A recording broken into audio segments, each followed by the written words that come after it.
Bismillahirrahmanirrahim. Assalamualaikum warahmatullahi wabarakatuh. Selamat pagi.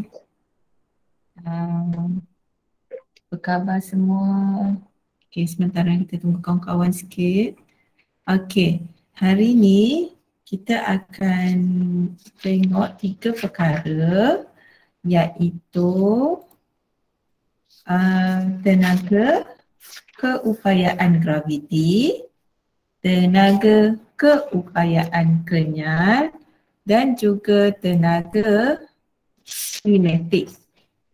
Okey, so ketiga-tiga tenaga ini dia menggunakan rumus yang berbeza dan asasnya adalah pengiraan kerja. Okey, pengiraan kerja yang kita dah belajar minggu lepas. Asasnya di situ. So ingat balik, cara mengira kerja adalah kita menggunakan hasil darab antara daya dan sesaran. Daya tu apa?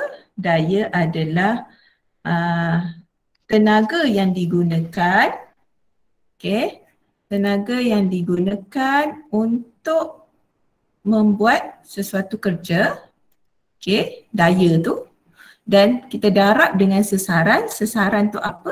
Sesaran tu jarak perubahan, okey, jarak daripada objek itu bergerak daripada satu titik ke titik seterusnya, satu titik ke titik akhir tu, jarak itu kita panggil sesaran.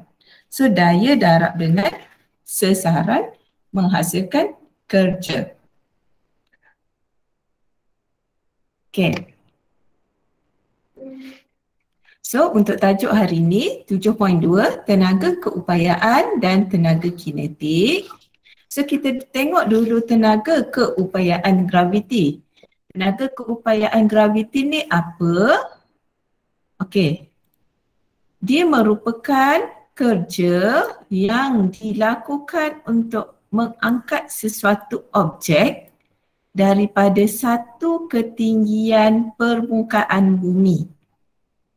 Okey, satu ketinggian permukaan bumi, kita tengok pada gambar ni, di mana tukul ni, tukul yang duk hentam cerucuk ting tu.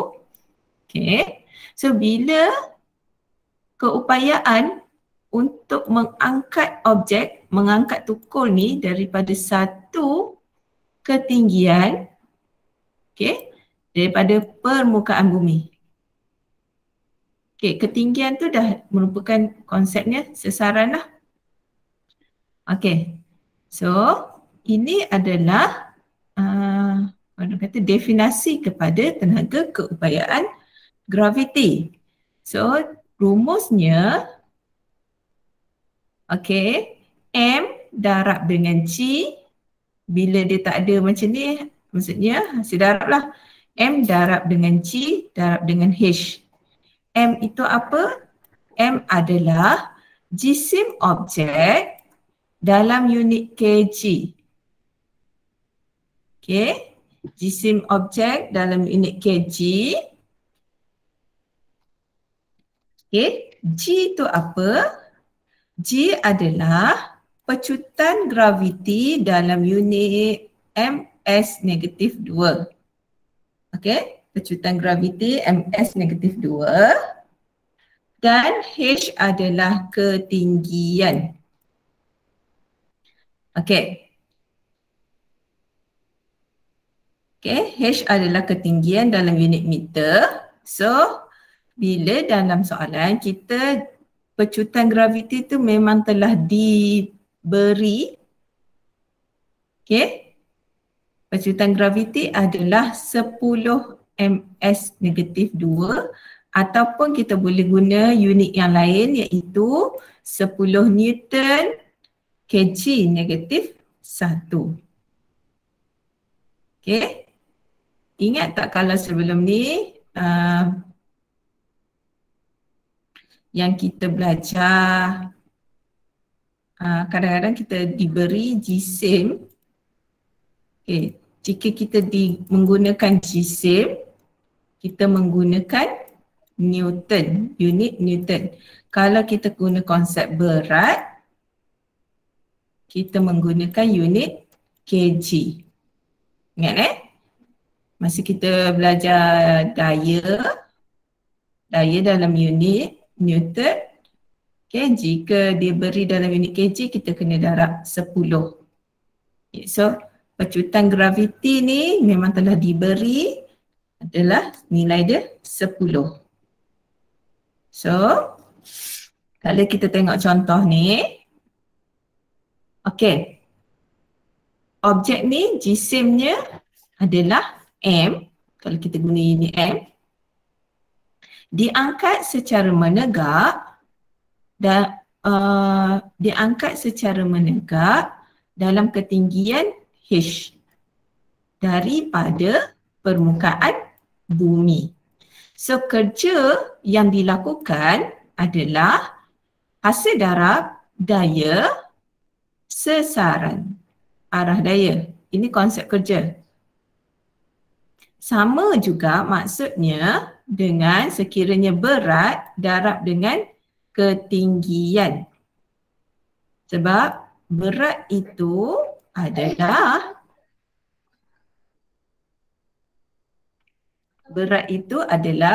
okay, jisim objek darab dengan 10.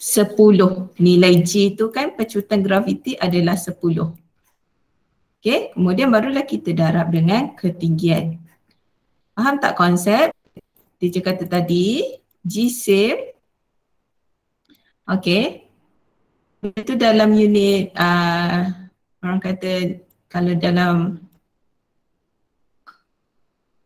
Newton, so kalau berat dalam unit kg. Okay, tak apa. So, bila kita dapat nilai ini, itu dah kerja yang dilakukan bersamaan dengan maksudnya tenaga keupayaan graviti. Okay, sama maksud. Kerja yang dilakukan terhadap objek itu, okay, adalah sama dengan tenaga keupayaan graviti objek tersebut. Okay, kita tengok kalau contoh pengiraan.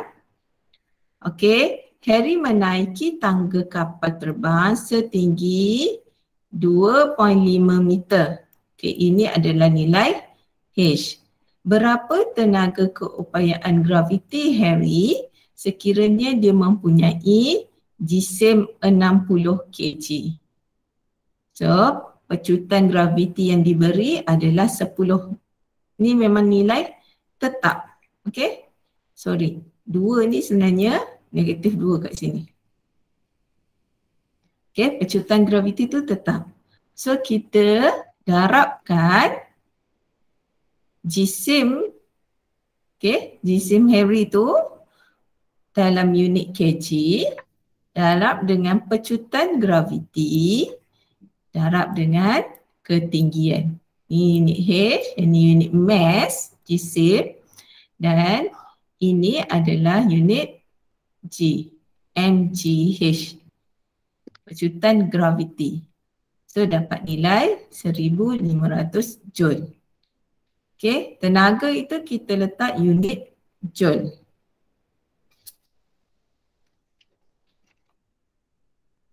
Okay, yang ni dalam buku teks. Complicated sikit sebab, bukan complicated, cuma nilai dia besar. Okay, so Rajah menunjukkan lift pada KLCC. Lift itu mengangkat beban jisimnya 1500 kg. Ketinggian lift itu daripada permukaan bumi bila dia naik adalah 30 meter. So, berapa nilai kerja yang dilakukan oleh lift tersebut?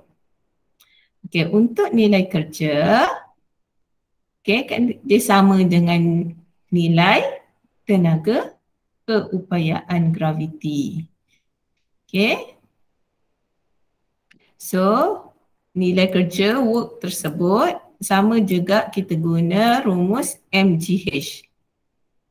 So, mass dia berapa? 1500 kg. Darab dengan nilai G, pecutan graviti 10. Darab dengan ketinggiannya 30 meter. So, dapat nilai 450,000 Joule. So, B, walaupun nampak soalan ni berbeza, tapi dia pengiraan yang sama. Tenaga keupayaan graviti lift tersebut masih menggunakan rumus yang sama, MGH. Okay, sama je. Yang pening-pening. So, apakah hubungan antara kerja dan juga tenaga keupayaan graviti lift? Hubungan dia adalah sama.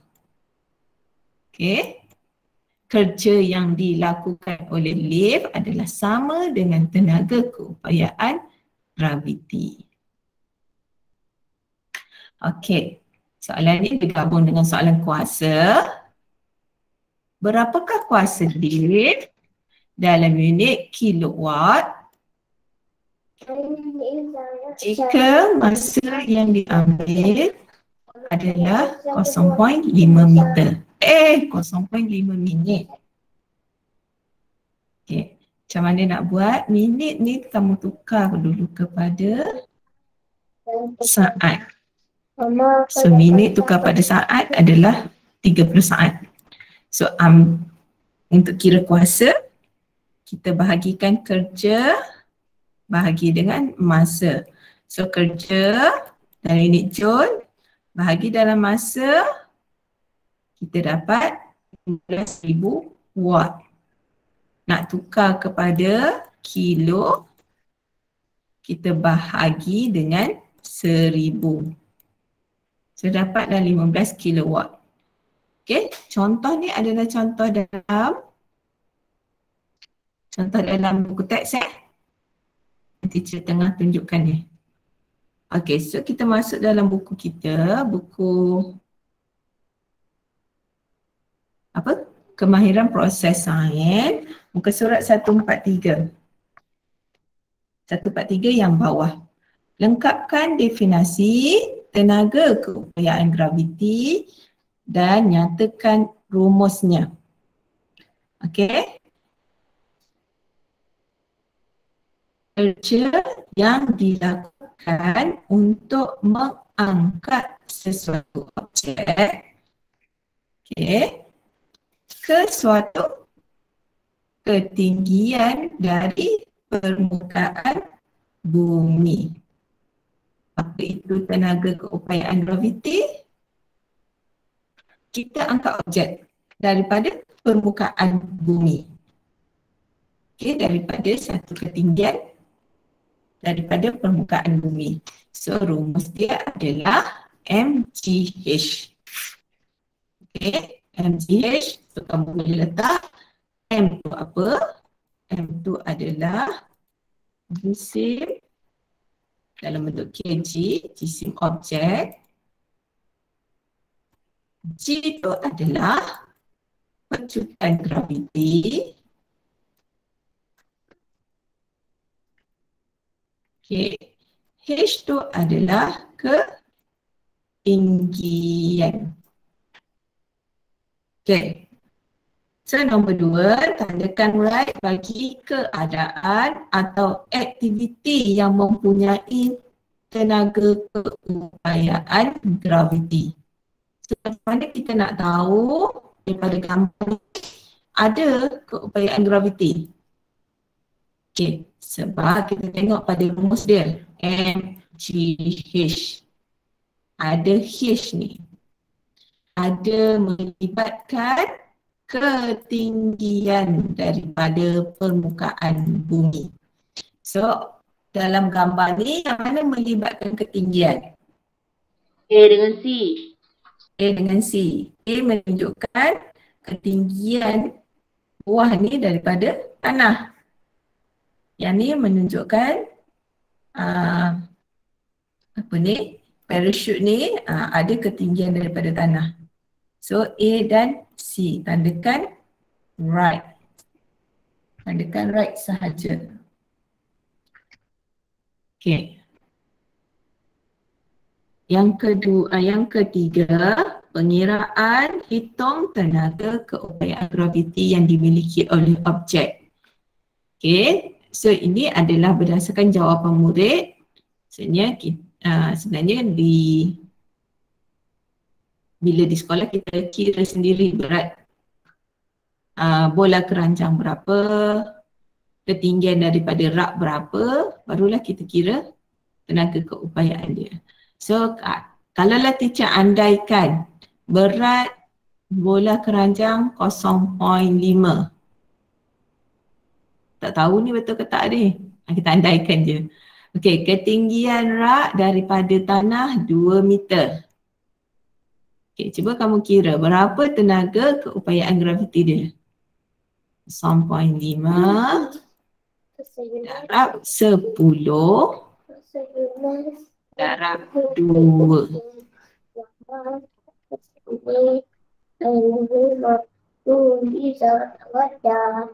Dapat berapa?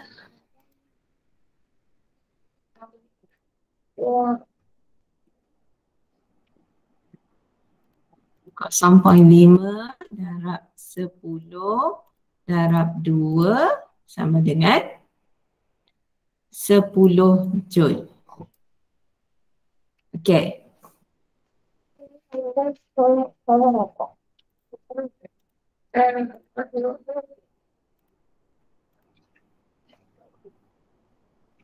Okey, boleh? Okey, untuk berat badan individu pula, bila naik gelongsor di taman permainan, so bila gelongsor tu dia ada ketinggian gelongsor dengan ketinggian gelongsor dari tanah. So kalaulah berat individu tersebut 45 kilo, andaikan 45 kilo, ketinggian dia secah ke 2 meter. Okey. So berapa tenaga keupayaan graviti ketika dia berada di atas permulaan nak gelongsor tu. Okey, masa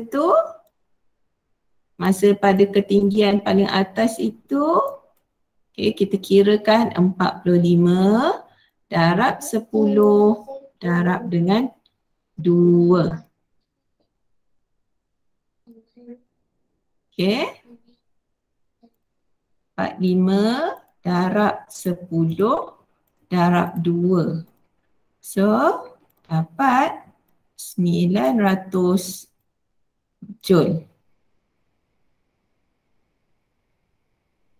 Okey. Boleh?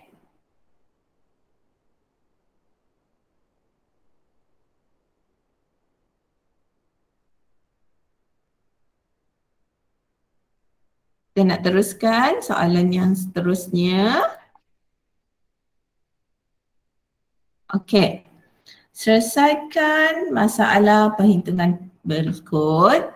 Seorang atlet terjun dengan jisim 50 kg berdiri di atas platform setinggi 10 meter.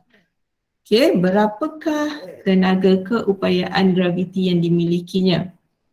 So ini adalah nilai M, ini adalah nilai H.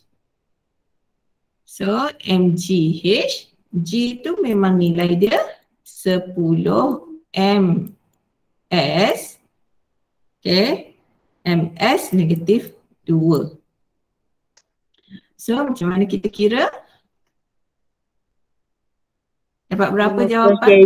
50 kg.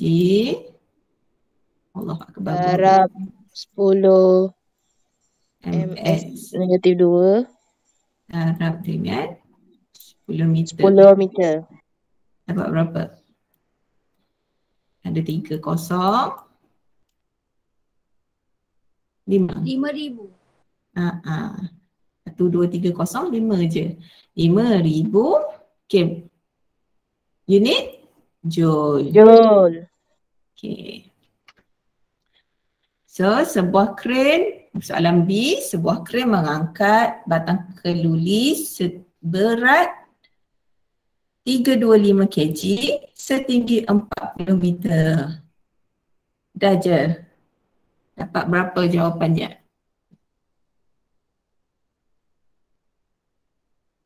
Lima darab 10 darab 40.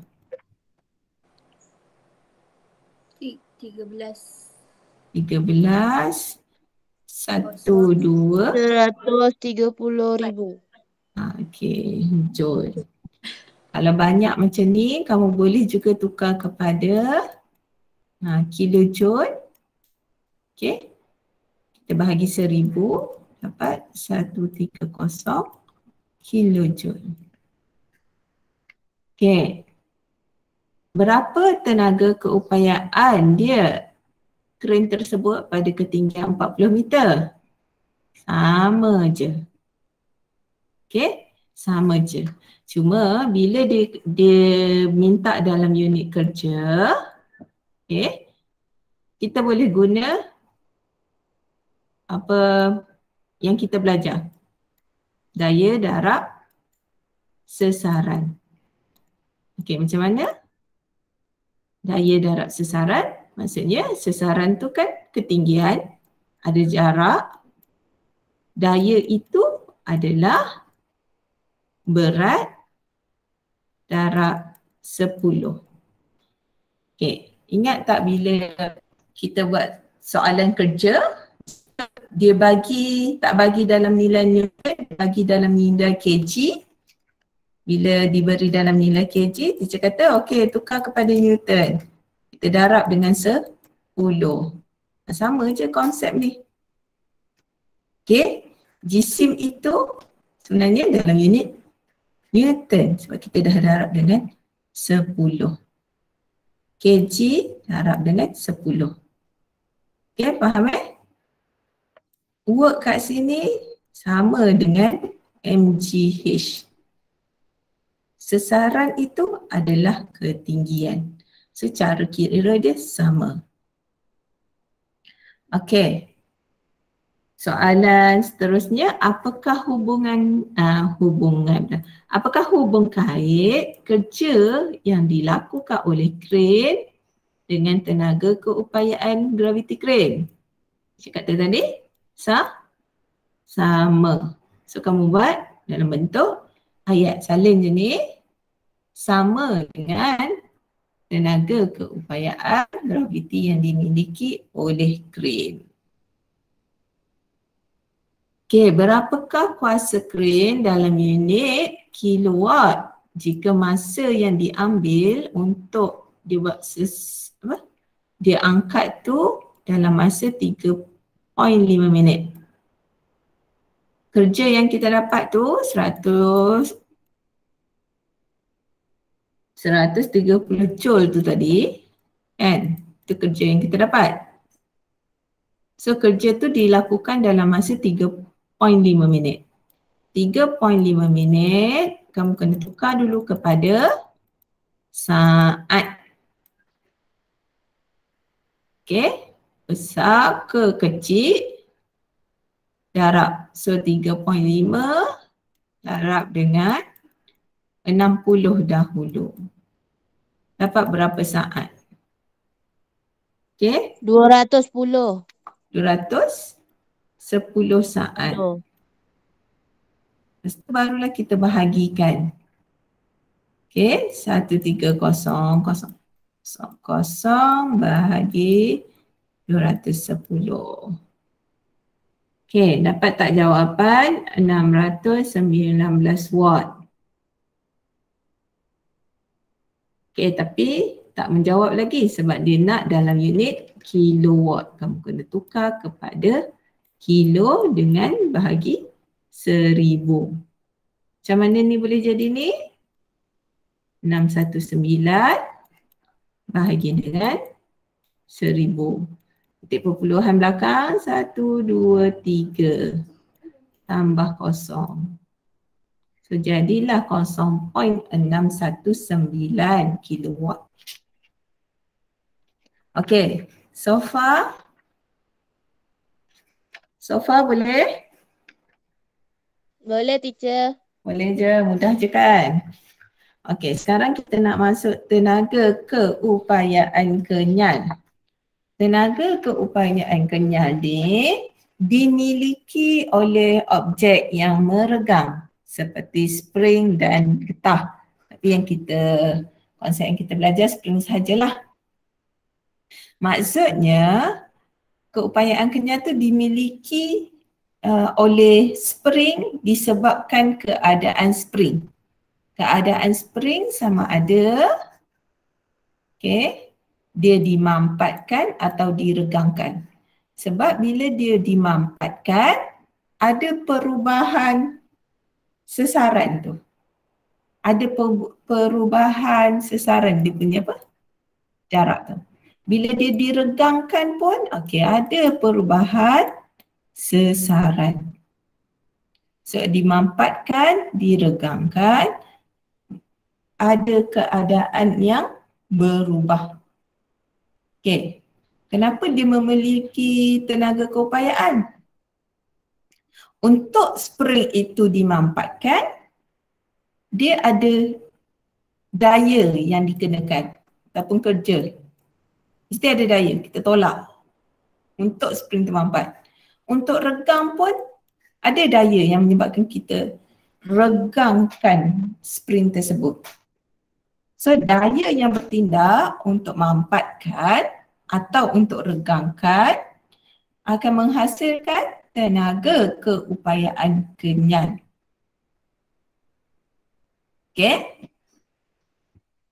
Itulah tenaga keupayaan kenyal. Cuma bila tenaga keupayaan kenyal, kita kira daripada sesarannya, sesaran nilai X tu adalah daripada kedudukan keseimbangan. Kedudukan keseimbangan maksudnya kedudukan spring. Seimbang. Seimbang tu dalam keadaan dia kata apa? Semasa. Stabil. Stabil, asal. Dia tak diregangkan ataupun dia tak dimampatkan. Dalam keadaan biasa, berapa panjang dia? Di situ X tu dia adalah hasil tolak lah.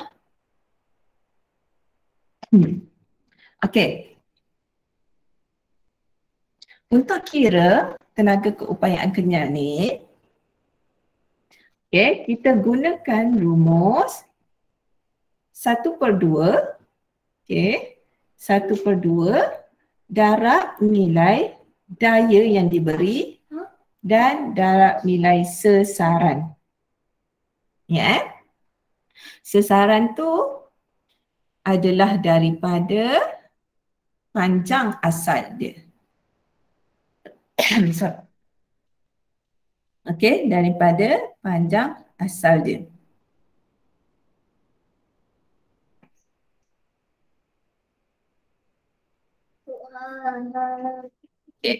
So dalam fizik, ni bab fizik, kerja yang dilakukan tu adalah sama dengan luas di bawah graf.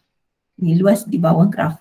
Luas di bawah graf, bila pemanjangan spring dia berkadar terus, pemanjangan ataupun pemampatan dia berkadar terus dengan daya. So kita kira luas di bawah graf separuh. So setengah darab dengan tinggi graf ni. Tinggi darab dengan tapak bawah ni. So samalah X tu. So dia sama maksud dengan setengah darab dengan daya darab dengan X. X tu apa? X adalah sesaran daripada kedudukan yang seimbang. Kedudukan seimbang, kedudukan asal spring tersebut. So kita tengok terus buku kamu. Kerja yang dilakukan, Definisi keupayaan kenal ialah kerja yang dilakukan untuk memampatkan ataupun meregangkan sesuatu bahan kenyal. Satu bahan kenyal ni, yang kita belajar adalah spring. Dengan sasaran X. Dengan sasaran X dari kedudukan seimbang. Kedudukan seimbang. Okay, sasaran X tu apa? Okay, jarak daripada kedudukan yang seimbang. Apakah rumus dia? Rumus dia adalah setengah darab dengan daya. Kita guna F ni ya, daya. F tu dalam unit Newton, force. Darab dengan X dalam unit meter. Okay. So, ini adalah rumus untuk tenaga keupayaan kenyal. Okey, tandakan right bagi spring yang mempunyai tenaga keupayaan kenyal dan pangkah pada spring yang tidak mempunyai keupayaan kenyal. Okey, so yang mempunyai keupayaan kenyal yang diregangkan ataupun yang dimampatkan. So tanda right. X pada spring yang tidak mempunyai keupayaan kenyal. So dia dalam keadaan seimbang. Bila spring tu dalam keadaan biasa, tak regang, tak mampat. So nilai tenaga keupayaannya adalah kosong. Okay? Tiada tenaga tersebut.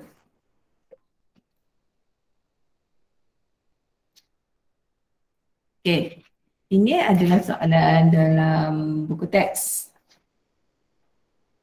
Okay, soalan dalam buku teks. Panjang spring asal adalah 20. 20 ni dalam keadaan seimbang. Bila daya dikenakan ke atas spring sebanyak 20 Newton, okay, kita beri daya sebanyak 20 Newton, panjang dia berubah kepada 12 cm.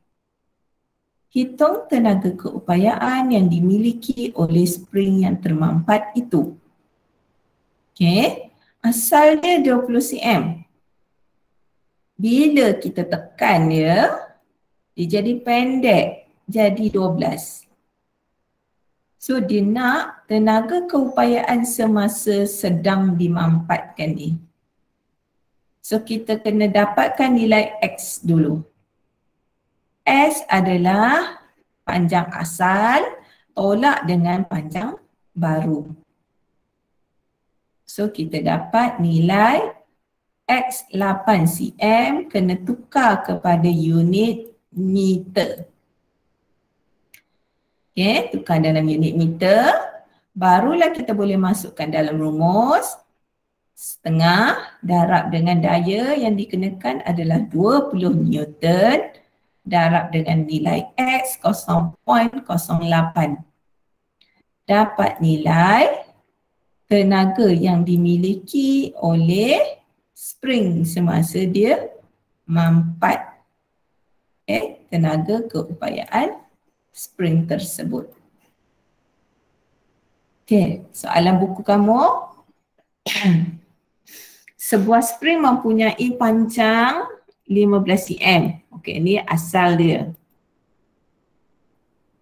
Apabila pemberat 3 kg disangkut, okey. 3 kg disangkut pada, sama ke soalannya dengan buku kamu? Sama kan? Muka surat 145 bawah tu. Bila pemberat 3 kg disangkut, panjang dia menjadi 20 cm. Hitung tenaga keupayaan spring tersebut. Okay, so kita dapatkan nilai X dulu. nilai X kita mesti dapatkan nilai perubahan dia. Okay, perubahan dia, ambil nilai yang paling besar, tolak nilai kecil. Kenapa tolak nilai asal? Sebab panjang dia meregang.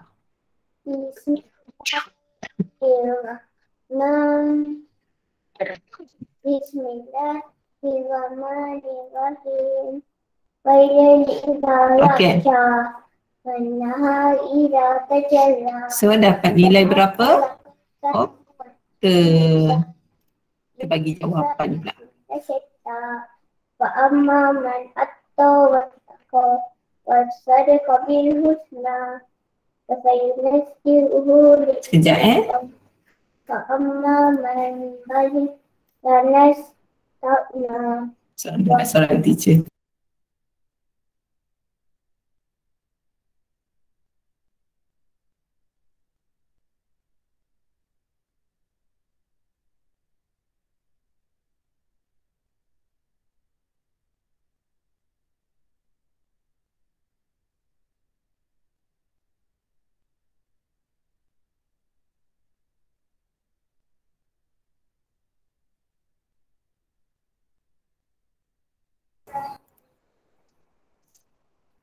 Okay. So bila kita sambung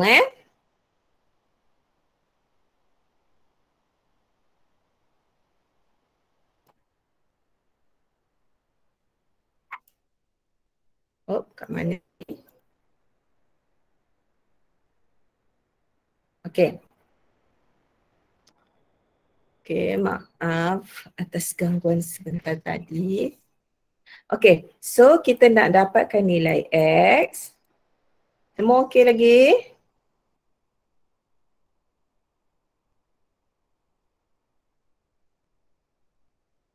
Okay, Okey, semua okey. teacher.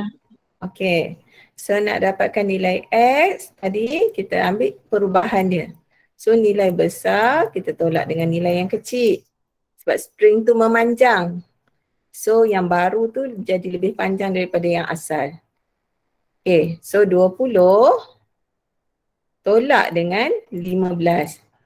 Dapat nilai 5 cm. 5 cm kita kena tukar kepada meter. Okay, kecil ke besar kita bahagi. So 5 bahagi dengan 100. Dapat ubah titik perpuluhan dia 0.05 meter.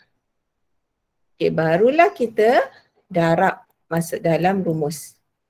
Rumus tengah darab dengan, oh belum lagi. Bila dibagi dalam unit kg, kita kena tukar dalam unit Newton. So darab dengan 10. Okay, so darab 10. Kalau kamu buat penulisan, boleh je buat macam ni. Allah Akbar. Darab dengan 10. Urungkan. Ni kat sini, sebenarnya kamu boleh buat shortcut je.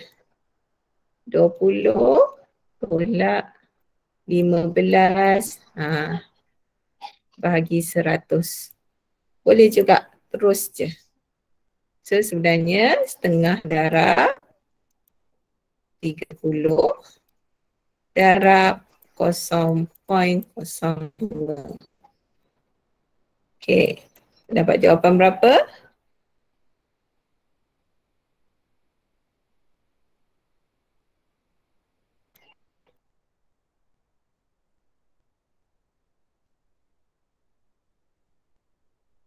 Dapat sama tak? 7.5. 0.75. 0.75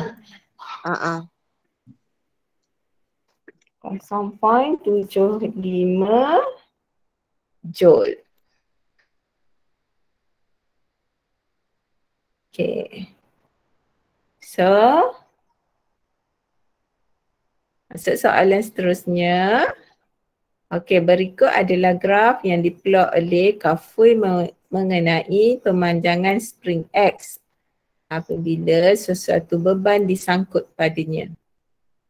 Okey, maksudnya Kafrin ni dia buat eksperimen dekat makmal. Okey, bila dia sangkut spring, okey, dia sangkut spring bila dia buat secara maksudnya secara berkala, sikit dapat sikit berapa daya dapat nilai ni, lepas tu dia plot graf. Dia plot graf, akhir dapat macam ni. So bila macam ni, dia nak kira kerja yang dilakukan oleh pemanjangan spring X. So kita guna, dia dah bagi kat sini daya sebanyak 18 Newton. Pemanjangan akhir pada 18 Newton adalah 0.07. So cara kita kira, luas di bawah graf. Teacher sepatutnya kira ni dulu kan? Tak apalah. Setengah darab dengan 18 Newton darab dengan 0.07 meter. So dapat nilai 0.63 Joule. Okay. So sama juga dengan tenaga keupayaan kenyal spring tersebut, sama nilai dia 0.63 Joule. Okay.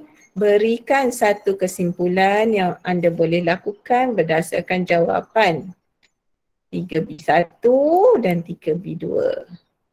Kesimpulannya ialah tenaga keupayaan, tenaga keupayaan spring X adalah sama dengan kerja yang dilakukan oleh untuk meregangkan spring tersebut. Ambil dia punya statement atas ni. Okay. Ini dia punya kesimpulan dia. Okay, boleh? Sebelum kita masuk kinetik. Okay. Sikit lagi. 9.30 teacher berhenti. 9.30 teacher ada kelas lain pula. Okay, kita nak masuk tenaga kinetik. Tenaga kinetik ni adalah tenaga yang dimiliki oleh objek yang bergerak. So sebelum ni kamu belajar teori saja. Apa tu tenaga kinetik? Tenaga yang dimiliki oleh objek bergerak. So, bila tekanan 3, kamu kena belajar kira pula. Berapa nilai tenaga kinetik ketika objek itu bergerak. Okey. So bila dalam ni, cara rumus dia ialah setengah darab dengan jisim. Jisim objek dalam unit kilo. Okey. Dan darab dengan had laju objek itu dalam unit meter per saat. MS-1 ni meter per saat sebenarnya. Okay. Kuasa 2.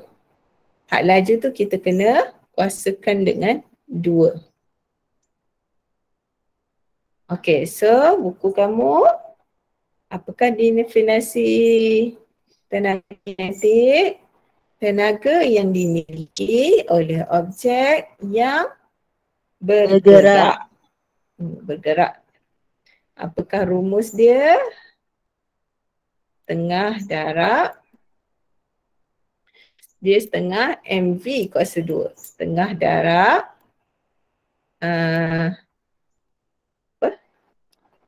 Jisim darab dengan V ni had laju. Okay, setengah MV kuasa 2. So, tandakan right pada objek yang mempunyai tenaga kinetik. Yang mana yang menunjukkan pergerakan? A, B, D. A, B dan D. Okay, yang mana ada pergerakan itu ada tenaga kinetik. Okay, untuk kira tenaga kinetik, Ingat tadi rumus dia setengah MV kuasa 2. M tu adalah jisim dalam unit. Jisim dalam unit apa? Oh dah, kg. V tu mesti dalam unit ms. Negatif 2. Meter per saat. M tu meter per saat.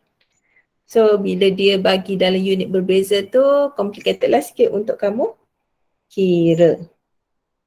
Okay, sekarang ni bila dia bagi jisim truk 4,500 kg, tak ada masalah. Sekarang ni dia bagi had laju dalam kilometer per jam. Okay, kilometer per jam sebab biasakan meter kenderaan kan dalam bentuk kilometer per jam. So cara nak kira, tukarkan kepada ms negatif 2. Okay, 120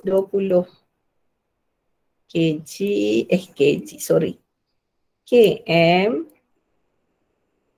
per jam. Per ni kan sebenarnya adalah, cara lain adalah km C kat bawah per jam. So macam ni. Kamu letak 120 km. Oh sorry, tak jadi ni. Per 1 jam lah. Tapi 1 tu kita macam hilangkan kan. So 120 km per jam ni, atas ni kita tukar kepada meter. Kita tukar kepada meter, kilometer ke meter kita darab 1000. Yang bawah jam kita tukar kepada saat. So nak darab 60, darab 60. Jam kepada minit, minit kepada saat. So dapat berapa nilai dia? Yang atas 120 darab dengan 1000. Yang bawah 1 jam bersamaan 3,600 saat. 3.33. 3.33 meter saat negatif 1.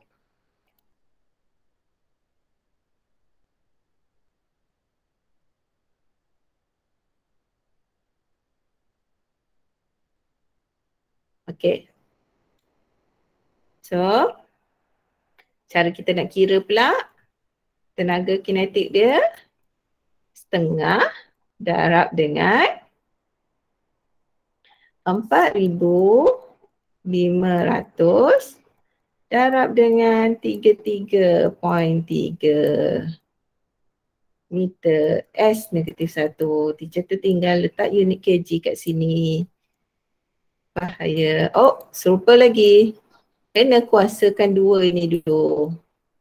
So, kamu tekan kuasa 2 kat sini dulu. Darab dengan 4,500. Darab dengan setengah. Setengah ni boleh guna 0.5 juga. Cakap kan? Kurung kan? So, dapat nilai 2499500 Joule. Sama tak jawapan kamu dengan jawapan teacher?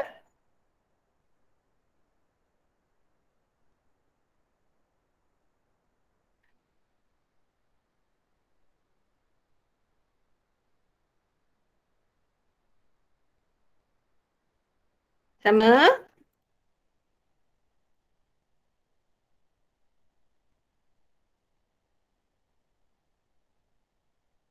Kuasakan 2 dulu untuk had laju tu. Lepas tu baru darab. Okay. So dah dapat ni, kita boleh tukar juga kepada kilojoule. Kita bahagi dengan 1000. Bila bahagi 1000, kita pindah titik perpuluhan. mengikut nilai sifar dia. Sama dengan 2499.5 joule. Ini joule pula dah. Kilojoule tertinggal. Dah bagi pun. Okay, boleh? Teacher, kalau terlupa dia punya unit tu, kalau tulis apa je boleh tak? Dia punya jawapan tu je, tak payah tulis kilojoule apa benda semua tu. Yang kat mana? Dekat pengiraan ke kat bawah? Kat jawapan? Kat bawah, kat jawapan. Kat jawapan memang kena wajib ada. Kalau pengiraan lupa tak apa kan? Kalau terlupa macam mana teacher? Kalau terlupa tu dia akan jadi satu selalu tak dapat markah lah. Kalau sains dia tak dapat markah. Oh, okay. Kalau dalam pengiraan ni dia longgar sikit. Sebab Tak letak tak kan? dia kalau dalam pengiraan dia longgar sikit sebab sebelum kita kira kadang-kadang kita tulis rumus dulu kat atas kan. Nak understood dah. Okay, kamu kena belajar bila kira macam ni, kena ingat sebenarnya kena ingat rumus dia. Sebab bila nak betulkan rumus tu, kalau kita silap kat situ, salah lah. Sebab bila kita kena ingat unit apa yang ada dalam rumus. M tu dalam unit kg, V tu dalam unit ms negatif 2. Sebab soalan dia akan bagi berbeza. Macam Okay. matematik juga lah kan cikgu? Memang matematik. Ni memang fizik. Ini memang fizik. Nanti kamu masuk tingkatan 4, okay, kamu akan belajar lagi yang ini. Kalau Okay. masuk kelas sains je lah teacher kan? Masuk kelas sains, tapi kalau masuk kelas sains biasa pun kamu akan dalam apa kita panggil sains teras kan? Still ada juga. Tapi teacher tak pasti dia punya tenaga apa yang kamu belajar. Maksudnya level dia tu sampai mana. Teacher tak pernah ajar sains menengah, sains kelas sastra. Tapi sebenarnya kamu akan belajar lagi benda ni. Okay, teacher tak sempat ni nak, habis. Tak sempat nak buat B. Okay, kamu boleh buat sendiri. B, cuba buat dulu. Sama juga cara kira dia. Cuma dia nak yang manakah akan terpilih. Maksudnya berdasarkan had laju, yang mana paling laju. So nanti akan dapat jawapan yang mana paling laju. Siapa yang mempunyai had laju yang tinggi. Kamu nak sekarang ni soalan ni kamu sendiri nak cari V kuasa 2 tu berapa. Dan untuk dapatkan V sahaja, had laju V sahaja ni, bila dapat V kuasa 2 berapa, kena punca kuasakan. Okay, cuba buat yang ni, nanti hantar kat teacher. Okay, boleh? Sebab teacher ada kelas lain pula ni. Okay, itu saja untuk hari ni. Yang kiranya yang masuk kelas ni hantar yang ni sahaja. Yang depan-depan tu tak payah. Orang lain yang tak masuk kelas kena hantar daripada yang depan. Okay? Boleh? Okay teacher. Okay. Thank you teacher. Thank you. Okay teacher, thank you teacher. Assalamualaikum. Bye. Salam. Bye teacher. Bye.